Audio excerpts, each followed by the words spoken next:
Hi guys, welcome back to my channel. ఇవాళ ఇంట్లోనే ice క్రీమ్ని ఎలా ప్రిపేర్ చేసుకోవాలో చూపిస్తాను. ఇది చాలా ఈజీ. స్టవ్ పైన కొన్ని పాలు వేడి చేసుకుంటూ అందులో నుంచి కొన్ని పాలు ఇలా తీసుకొని ఇందులోనే ఒక 4 table spoon custard powder, 1 table spoon cornflour powder add చేసుకొని బాగా మిక్స్ చేసుకోవాలి గైస్.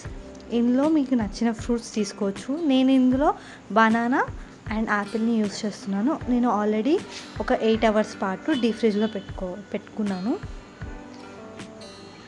ఈ పాలల్లోనే ఈ కస్టర్డ్ పౌడర్ని యాడ్ చేసి పాలు మసలే వారికి కలుపుతూ ఉండాలి. ఎందుకు కింద అడుగు అంటకుండా కలుపుతూనే ఉండాలి గైస్. ఇది సమ్మర్లో చాలా ఇష్టంగా తినే ఐస్ క్రీమ్. ఇందులోనే మీకు తగినంత షుగర్ని యాడ్ చేసుకోండి.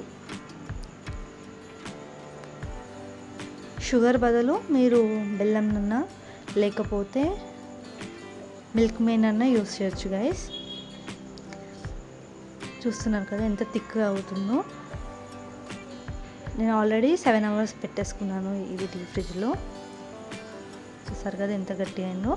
ఇప్పుడు మిక్సీ జార్లో బనానా యాపిల్ని వేసుకొని మిక్సీ పట్టుకుంటున్నాను. ఇప్పుడు మనకు ఆ కన్సిస్టెంట్ పాలు థిక్గా అయితే స్టవ్ ఆఫ్ చేసేసుకొని కొంచెం చల్లారాక పెట్టుకోవాలి. నేను కచ్చాపచ్చాగా మిక్సీ పట్టుకున్నాను. ఎందుకంటే నేను ఐస్ క్రీమ్ తింటుంటే నాకు అనేవి నోటికి తగలాలని నేను అలా వేసుకున్నాను గైస్. లేదా మీరు మొత్తం మిక్సీ పట్టినా అది మీ ఆప్షనల్. ఇంట్లోనే మీకు నచ్చిన డ్రై ఫ్రూట్స్ అన్నిటిని యాడ్ చేసుకోండి. బాదం, కాజు, పిస్తా, ఖజూ.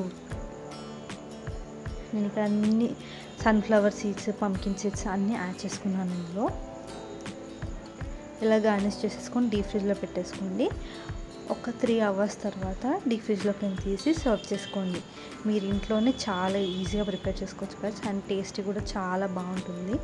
Please do like, share and subscribe to my channel. And thank you for watching this video. మీకు కనుక ఈ వీడియో కనుక నచ్చినట్టయితే కింద కమెంట్ బాక్స్లో కమెంట్ చేయండి. Bye guys.